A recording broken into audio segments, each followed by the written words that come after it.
23 years. He's been kind of heading up the Hall of Fame effort for Garden City High School, and in addition, he does a lot of great things behind the scenes for the district, and so Roy, we really appreciate you.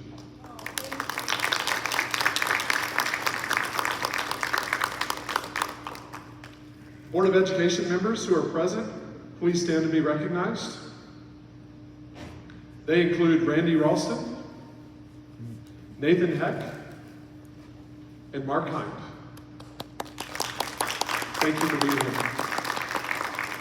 I would also like to recognize Mr. Josh Guyman, Superintendent, Garden City Public Schools, and Mr. Steve Nordby, Assistant Superintendent of the district. Mr. Nordby answers probably about 10 phone calls a day for me right now as I get ready for graduation.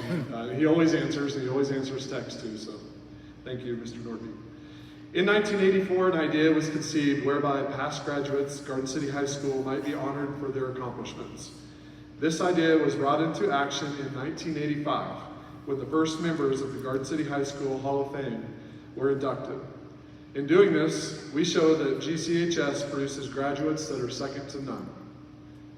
As you can see on the wall, there have been 80 outstanding people who have been inducted into the GCH Hall of Fame to date. We can be proud to have these individuals present with us. I would like to have past Hall of Fame inductees present tonight. Please stand and be recognized. If you are a past inductee, please stand.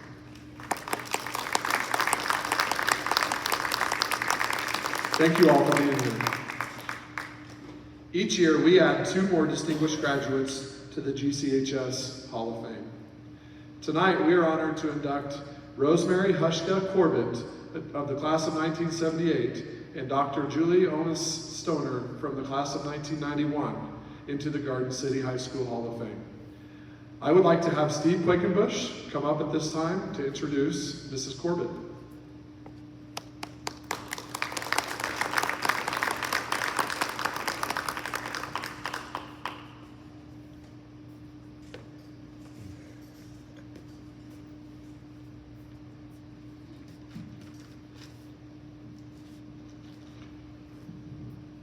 Good evening, and it's a cliche, but it truly is an honor to introduce Rosemary Corbett as the in-town inductee, and to share an introduction, a word or two about her life of service to others.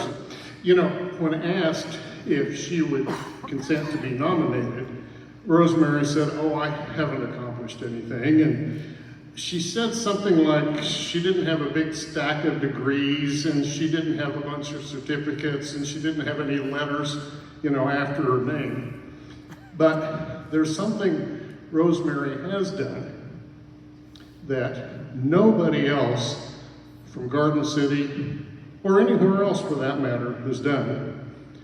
She has dedicated herself for the past, I think, 14 years to the Kansas Honor Flight Program, which gets our military service veterans to Washington, D.C. There, they visit the World War II and Korean and Vietnam War memorials, and they're honored for their service. Sometimes they're met by high-level elected officials, and they get the chance to rekindle memories of their comrades in arms, both living and lost. And in Rosemary's service as an Honor Flight State Board member and persistent fundraiser and dedicated flight leader and organizer and veteran recruiter, she's played a role in getting about 5,000 veterans to Washington, D.C. Now, in the organizational structure, it is amazing.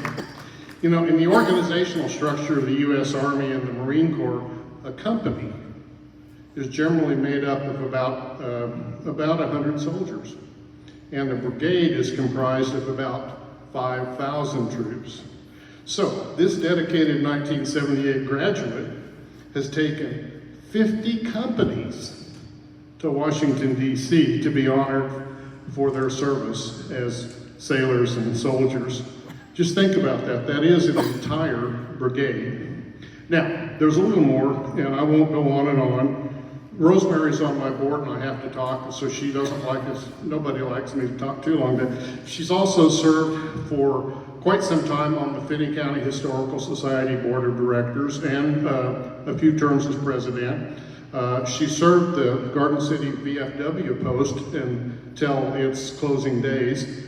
Has served with the American Legion Auxiliary since 2016. She continues to belong to and support the U.S. 35th Division and Battle of the Bulge Associations. For the anniversary of D-Day, she went to Europe at the same place her father went ashore in 1944. She volunteers with St. Dominic Church and the Daughters of Isabella, with St. Mary's Adoration Chapel and the St. Vincent de Paul Conference. She delivers Meals on Wheels throughout the community for seniors. She earned the Knights of Columbus Family of the Year Award with her husband, Rick, and has served and supported probably half a dozen additional organizations in the community.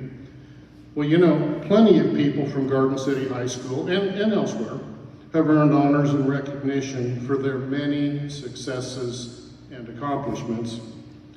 Far fewer have been honored or noted for their selfless service to others. Tonight's honoree, Rosemary, is one of those few, and we want to ask her to come up now at this time.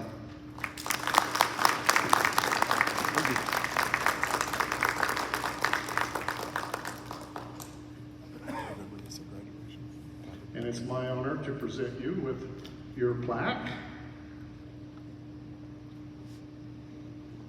Oh, thank you. I'm a hugger. Oh, and there is the portrait to reveal now too.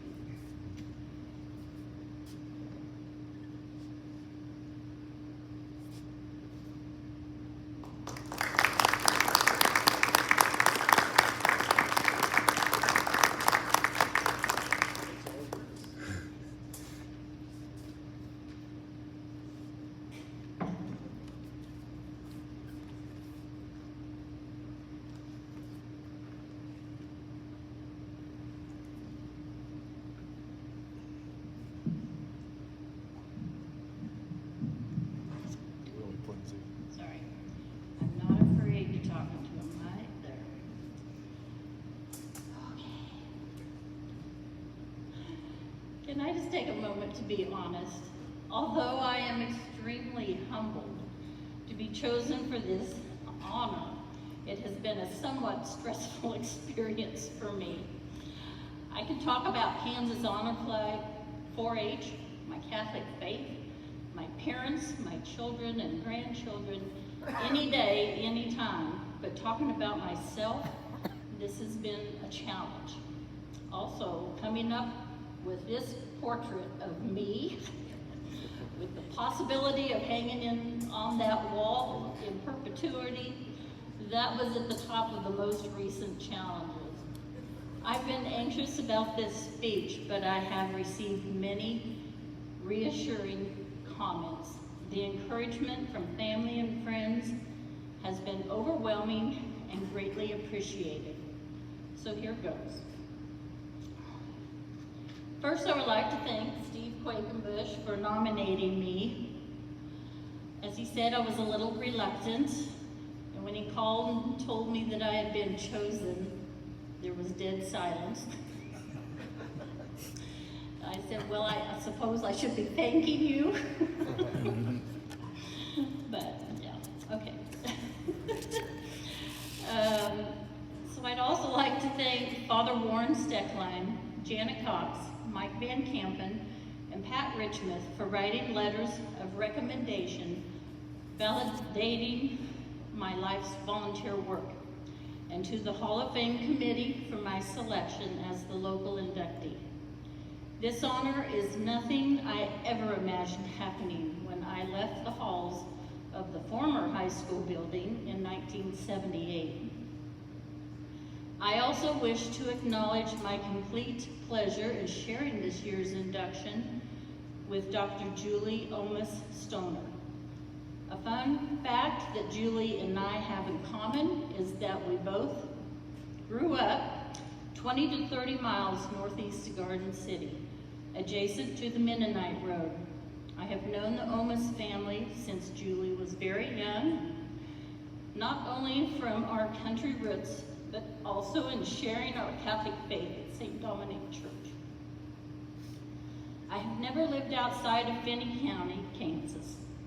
Part of my time growing up was spent in the dryland farming area in the northeast part of the county, and the other part within the Garden City limits.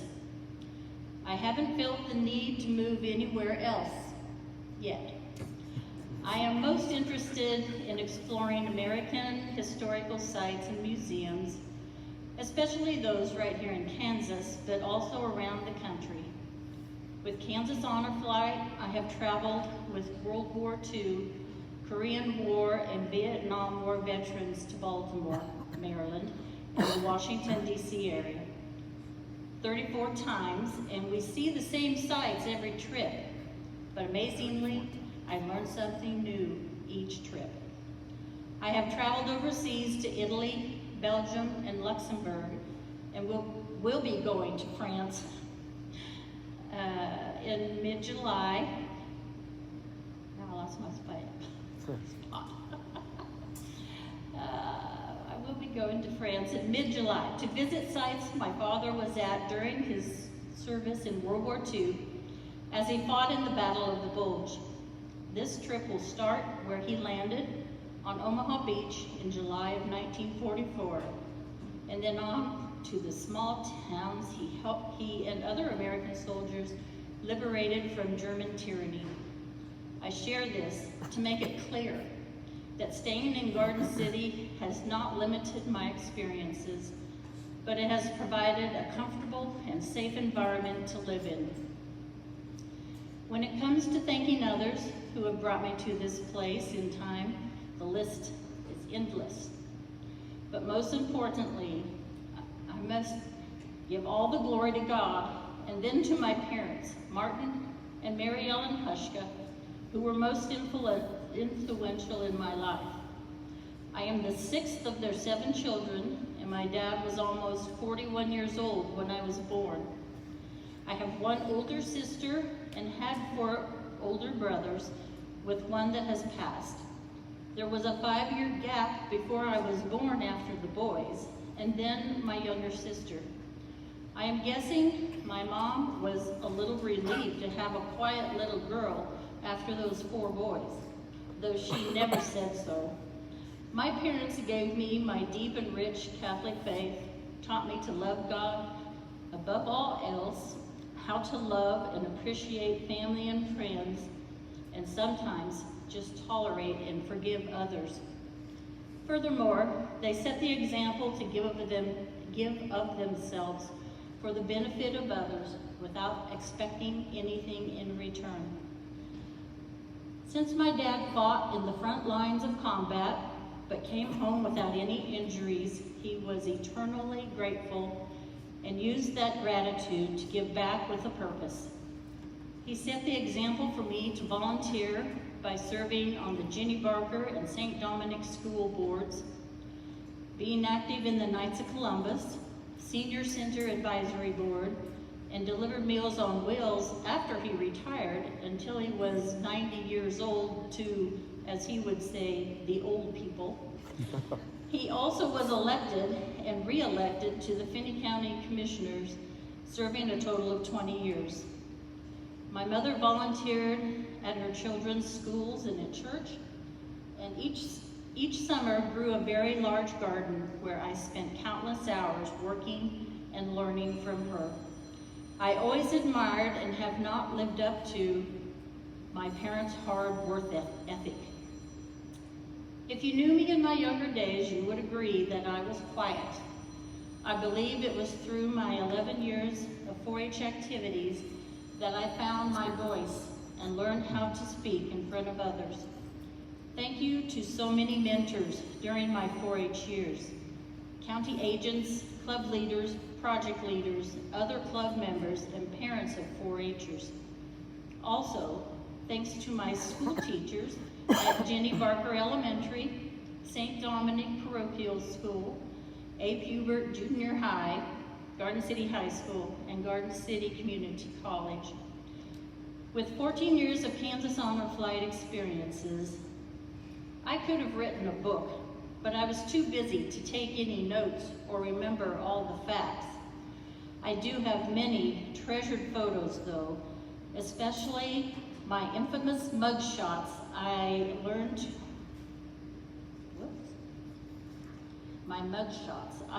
to develop a boisterous voice as I needed one for our beloved hard of hearing veterans to follow instructions.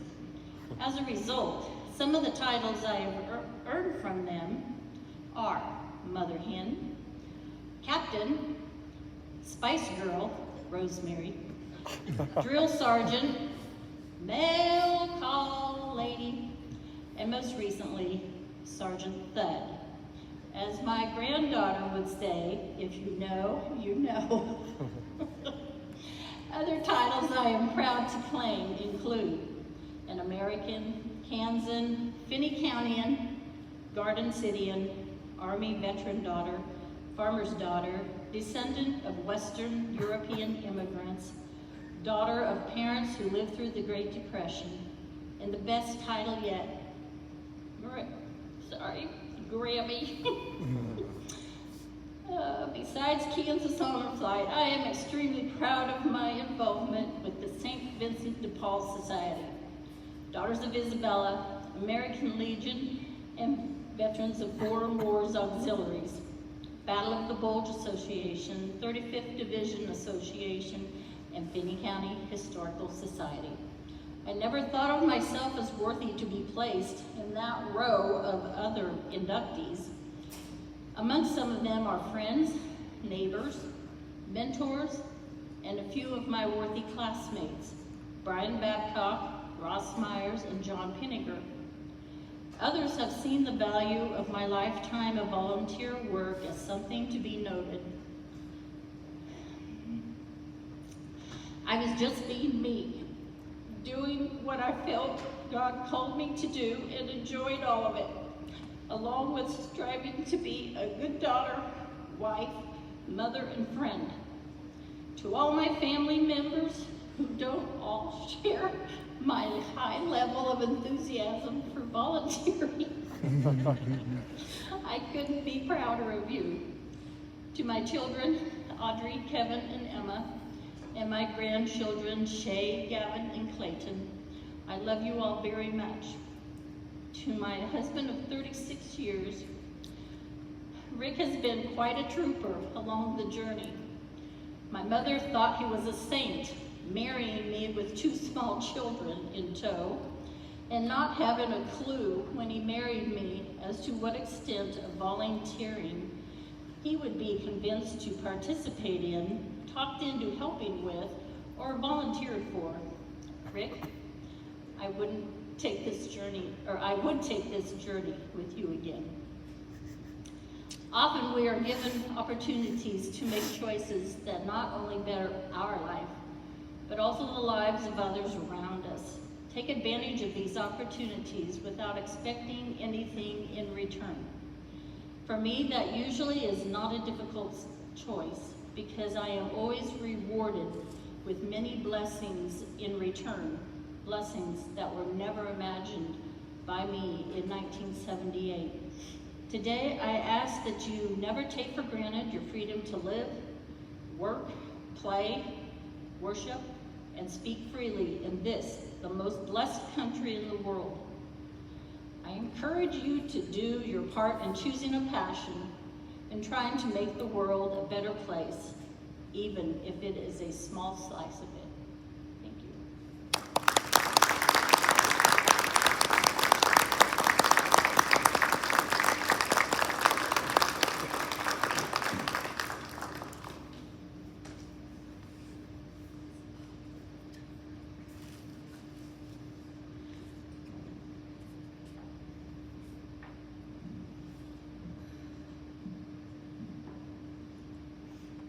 On rare occasions, the Garden City High School Hall of Fame Committee recognizes a graduate who has left a legacy for future generations. The committee decided to posthumously award the 2026 Hall of Fame out-of-county inductee to Dr. Julie Omis Stoner. I would like to have Matt Allen. Is Matt coming up? Yeah, okay. I would like to have Matt Allen come up to introduce Mark Stoner. Okay, now I got it.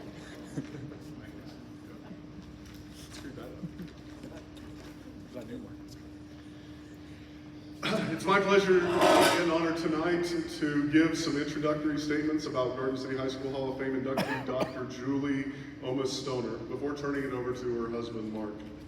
First of all, several classmates and family members contributed to Julie's nomination. Her impact on each of us was similar. We all recognized her brilliance the first time we met her. Mine was at a grade school math camp. She was from a rural grade school I had never heard of before.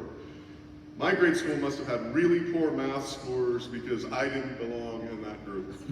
And I also remember making a friend that day who I swear was smart enough to be the teacher and maybe one of the kindest people I ever met. I reconnected with Julie as we started high school and both played alto saxophone in the marching band. Our classmate and fellow band member, Megan Hope, thank you Megan for being here tonight, accurately recalls Julie being early to 0 hour band, despite the more than 20-mile journey into town. The rest of us, including Megan and I, who had together probably lived less than a mile away from the high school, were subject matter to the argument, are you late to class if you aren't through the door when the bell starts ringing, or not through the door by the time the bell stops ringing? I also remember Julie being an amazing cook and baker, and maybe it was her mom, but I'm fairly certain it was Julie. Jazz band classes were after lunch, and she would share cookies and pastries like she was feeding a harvest crew. Her treats were delicious, and she shared generously. I did not keep in touch with Julie after high school, so I was not aware of her impressive educational journey. The bachelor's degree in mathematics and statistics from Kansas State University, the PhD in biostatistics from the University of Washington, then the professional career that began as an assistant professor in biostatistics at the University of Nebraska Medical Center, then on to the University of Oklahoma, where she really left her mark as a professor, chair of the Department of Biostatistics and Epidemiology, associate dean for research, and ultimately the Bartlett Chair in Public Health, an endowed position reflecting her status as a premier scholar. I was also not aware that she authored and co-authored dozens upon dozens of articles for major scientific journals, nor how her clinical trials, particularly in childhood and adolescent oncology, diabetes, and periodontal disease, helped advance medical understanding in those critical areas of public health. It was not until the news of her passing in 2020 that I learned of her marvelous list of accomplishments. In reading the articles of remembrance by the University of Oklahoma, her obituary and online tributes and comments, I was most definitely in awe at all she accomplished in such a short time on this earth.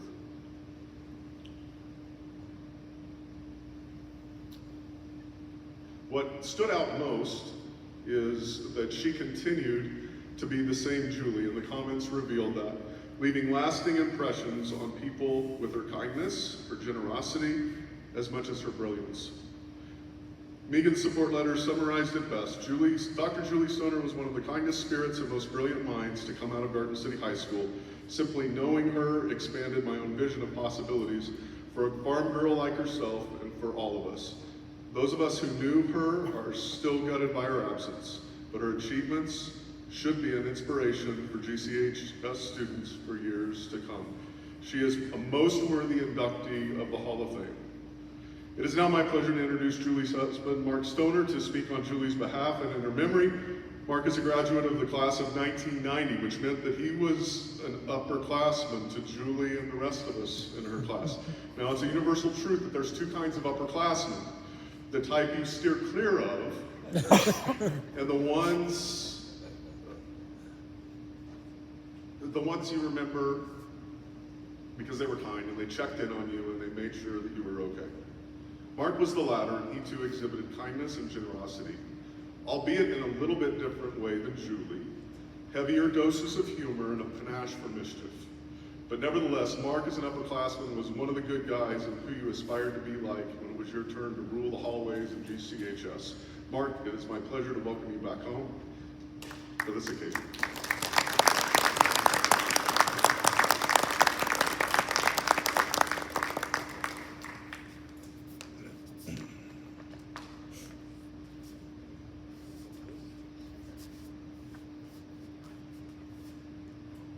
Should we get out of the way of the microphone?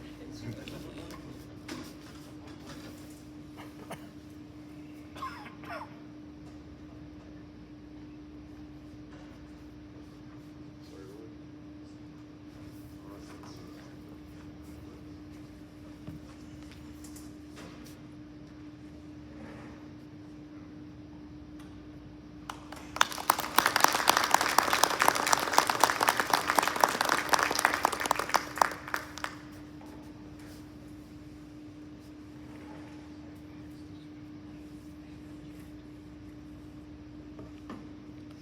First off, I'd like to introduce my daughter, Kate. She came up here with me for my support. It's a great day to be a Buffalo. As high school sweethearts, Garden City will always have a special place for us. As I reflect back on my time here as Buffaloes, Julie taught me what it truly means to represent the Buffalo spirit. Her life was one of humility, strength, servant leadership, and the ability to overcome many of life challenges. While lung cancer took her life, her legacy will live on. She was born in 1972 in Garden City, Kansas. She realized early on she enjoyed and excelled at mathematics, computing, and qualitative sciences. In high school, she was part of the band and 4-H. She earned a bachelor's degree in mathematics from Kansas State and later earned a doctorate in biostatistics from the University of Washington. After receiving her PhD, we moved to Omaha, Nebraska, where she worked as an assistant professor in the biostatistics at the Nebraska Medical Center. In 2007, she was recruited by OU Health Science Center, where she served many roles, including Professor of Biostatistics, Associate Dean of Research, and Chair of the Biostatistics and Epidemiology Department. In other words, she was the GOAT of medical research. She excelled not only because of her intellect and drive, but also because of her heart for others. She'd come home after a long day for family dinner and bath time to ensure she was present for her kids and activities. Julie encompassed what it means to have a Buffalo mentality. Buffaloes have humble spirits, strength. Being a Buffalo means having a leadership mindset where you are not afraid to take on adversity and build resilience when facing challenges while remaining true to yourself and your purpose with persistence and pride. I would like to thank Matt Allen for introducing Julie tonight and this great honor for her being inducted into the Garden City High School Hall of Fame. Thank you.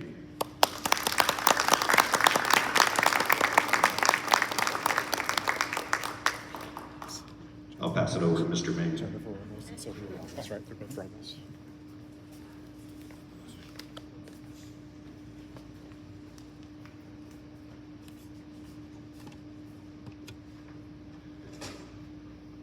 In closing, I would like to thank you all for coming to the Garden City High School Hall of Fame. Before I turn you loose for cake and punch, I want to thank two more people. The clerk of the board and the deputy clerk of the board are in the back getting the cake and punch ready. Jennifer Ramos and Sylvia Ramos, will you wave so we can clap for you?